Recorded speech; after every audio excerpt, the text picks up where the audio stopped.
Welcome to my channel, The Binge Eating Therapist. I'm Sarah, former binge eater turned psychotherapist, and my mission is to use this space to bring content to you to help you understand your struggle with food and break free from binge eating. And today I want to share with you 5 people who have had a profound impact on my life and on my recovery. And these are 5 people that I've never met. So I'm talking about, well, I've always been interested in self-development. I've always enjoyed those kinds of books, and I've read and listened to a lot of them. So when I sat down, I thought, who are the ones that have really had the impact on me? And these were the top 5 that popped into my head. And then after I wrote them down, a few more names popped into my head as well. So there's a few honourable mentions at the end too. So I'm going to tell you about these in chronological order as opposed to order of any kind of importance to me. And the first person I found that really made a huge difference, and I think has a lot of really helpful content and useful things to say. It was back in, I want to say 2012 or 2013 that I found this podcast, and it was a new podcast under New and Noteworthy called The Life Coach School. And there was only about 5 episodes at that time. It's still running now, and there's around 350 or so. And I started listening to this, and I think the biggest lesson that I took away from Brooke Castillo, who is the host of the Life Coach podcast, is around that it's not the circumstances that cause us to feel happy or sad or upset, but our thoughts about the circumstances. It's as simple as that. It was the first person who really spoke to me in a way that resonated about how our thoughts create our reality. There are a few people out there talking about this kind of thing, but it was Brooke's work and how she broke it down and how she expressed it that just had so much resonance for me. And another lesson that she inadvertently taught me is because, and this is, I think, a very black and white trait, so maybe you'll relate. So as someone who's interested in self-development, I would hear someone speak, or I would read their book or something like that, and I would think to myself, this person is amazing. This person has all the answers that I need. And then I would obsessively consume all their stuff. And then at some point I would feel disenchanted, or maybe they would say or do something that I didn't agree with. And I'd put them up on this pedestal, and I would just sort of knock them off it and think, oh, no, I don't like them. They don't have anything for me. It was this real black and white, almost raising someone up to be like a guru, and then when I realized they were just human beings, feeling really disappointed. So I think what the journey's been for me with Brooke is that actually there are things that she says or does that I don't particularly like or agree with. But that's okay, and it doesn't mean that I'm right and she's wrong, and it doesn't mean that she hasn't got an enormous amount of value for me, and perhaps a lot of the things she's saying that don't resonate with me, maybe what someone else needs to hear. So I think that was a really important lesson that I got from Brooke, and it really helped me, I think, moving forward, because it stopped me from swinging to thinking that all my answers were over here and then they weren't, and this disappointment, and just, it's almost like a slightly chaotic way of navigating through the personal growth world. So that was Brooke. And then next, I think around about the same time, I found a book called Breaking the Habit of Being Yourself by Joe Dispenza. And I read this book, and it had such a profound impact on me. And ever since reading that book, I've had a daily meditation practice. Now, for ages before reading that book, meditation was one of those things that I always wanted to do at some point, but I was just inconsistent with so many things. It was really hard, again, with the black and white thinking, to be able to do something consistently, but I derived so much benefit from his meditation techniques that it was kind of easy to keep it going, even till this day. It's been adapted, and I kind of do my own thing a bit now, but it was really influenced. The foundation of what I do and how I create stillness is all based on Joe Dispenza's work. And then a couple of years later, he released another book called You Are the Placebo. And I read this book, and again, it was just the right time for me to read about that. It was all about how, well, the placebo effect, but like what we expect and what we believe is often what we create, you know, particularly when it comes to our own experience. So all this stuff I'm always relating to food. So none of these 5 people I'm mentioning specifically teach about binge eating or your relationship with food, but they teach these kind of general truths about life and what it means to be human that I was then relating to food. So I think a lot of the way I think now about setting an intention and where you put your focus and attention with food being so important at creating what it is you want to create with you and food. So he's someone who's had a big influence on me. And then his latest book, Supernatural, I read half of it and I put it down. It was just a little bit woo for me, and there were certain things. I'm definitely not going to go into slagging Joe Dispenza off because I think he's great. But again, now I can disagree and kind of say, actually, that part of his work doesn't resonate with me. This idea of taking what we need, being able to discard the rest without making the person wrong for not giving us exactly what it is we want. I don't know if that makes sense, but that was something that was important for me. And then the next person, who I've mentioned in videos before, and I would give top space to, is Byron Katie. And it was actually Brooke Castillo in the Life Coach School that mentioned Byron Katie, which was how I found her. So there's kind of like these interlinks, and I think that Byron Katie has influenced Brooke Castillo quite a bit as well. So with Byron Katie, I think one of the things I learned from her, well, for starters, there were so many times when I felt like I was right on the brink of despair, of not wanting to live, when her work and her material brought me back from that. So she has these questions that you ask yourself, so you try and find your own answers. So I think one of the reasons her stuff is so powerful is because she's giving you the tools, and it only really becomes powerful when you take that tool and you start using it for yourself. And, you know, she was a very humble person. She's not looking to be anybody's guru. And I've seen her twice live. And the first time I saw her live, I can remember her walking out on stage and having like shivers going like up my spine.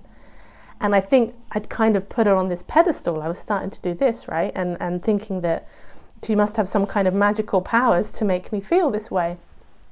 And then interestingly, maybe a year or two later, a couple of years later, I went to see her in Paris. And I was tired, I hadn't slept very well. And she was just a person.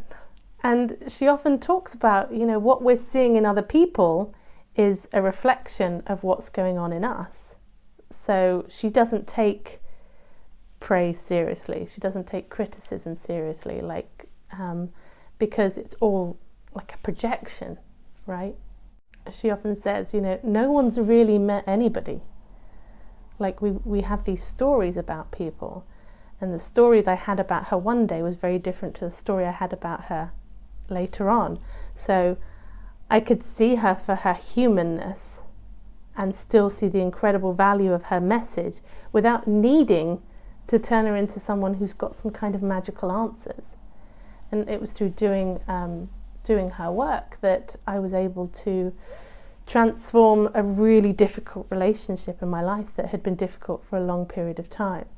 And her work is all about really kind of coming up against the ego and questioning what you're holding to be true.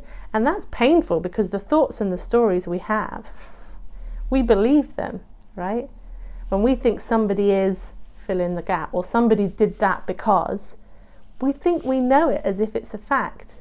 And that's a really egoic part of us. And Byron Katie herself, you know, struggled with compulsive eating, but she doesn't talk about that in any depth. She just says that when she questioned her thoughts, you know, all those compulsive behaviours let go of her, which I think is really lovely. I don't know whether it exactly worked like that for me, but there was something about disassembling the belief system that was holding this up that was necessary in order for me to make any changes to my behaviour. And so the next person is Mr. Eckhart Tolle, or Tolle, depending on who you listen to. And what I learned from Eckhart was that life is happening now. I know that sounds so simplistic because, of course, life is happening now. But for me, when I really sit with that truth and allow it in, you know, Eckhart talks about how, like, there isn't any problems now. All the problems are kind of out there. They tend to be future-based. So we end up stuck or ruminating on the past, which makes us feel depressed. We're living in the past, or we're worrying about the future, or we're feeling anxious.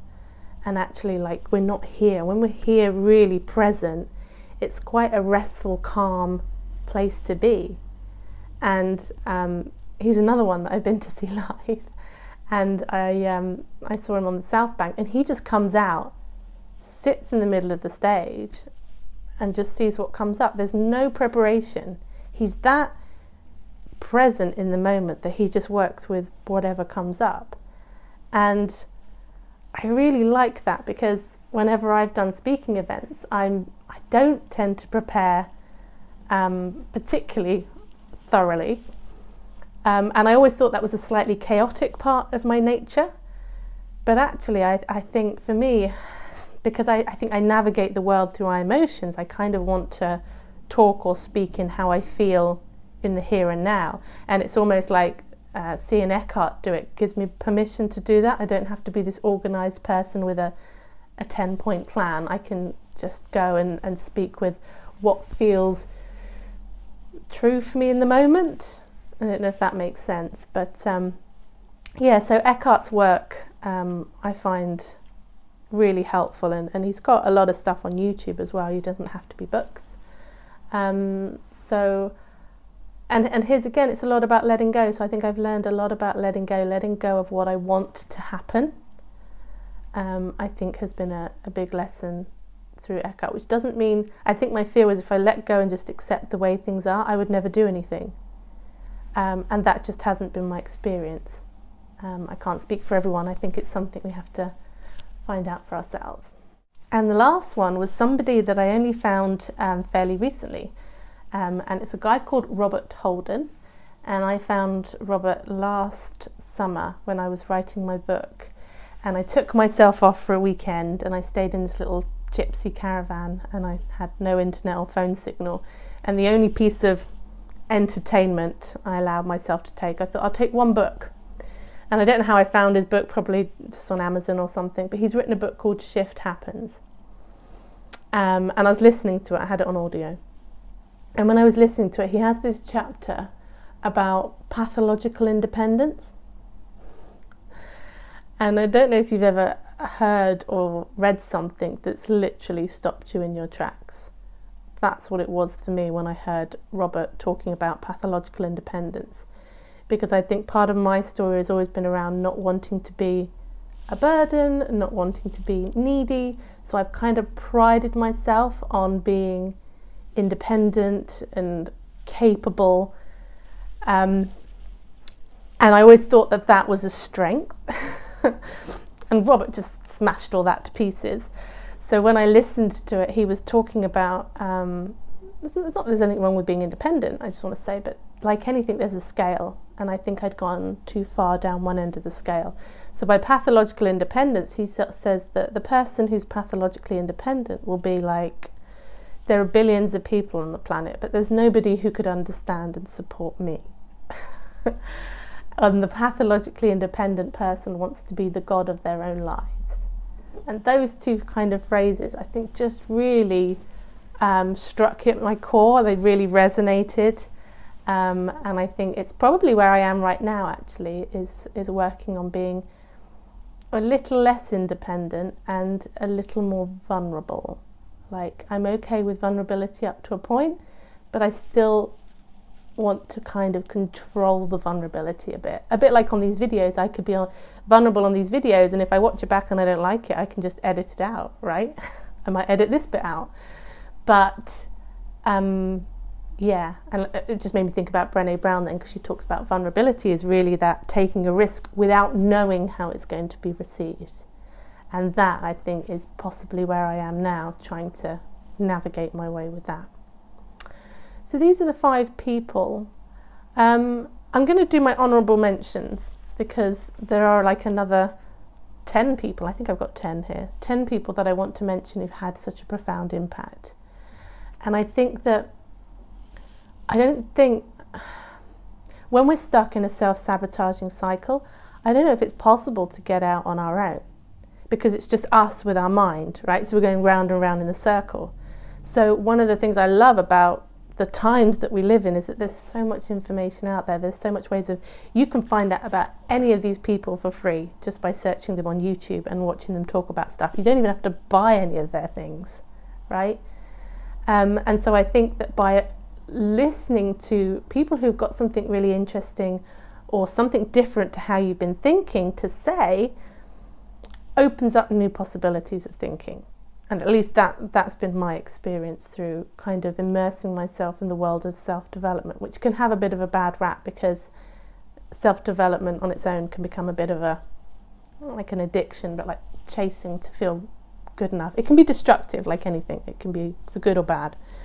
So my honourable mentions are Wayne Dyer, may he rest in peace, Max Strom, who just wrote a book about breathing. That was it. He just wrote about the breath, but it was beautiful and just really resonated with me. Shetty, I'm listening to his book at the moment and just finding it really profound. I think it's one I'll listen to more than once, so I haven't quite taken my lessons from that yet, but I feel like there's something there for me. Geneen Roth, I'm so sorry. Geneen Roth, how dare I? The Queen, we love Geneen. I've talked about her a lot on other videos as well. Crabbe, who wrote the book Body Positive Power.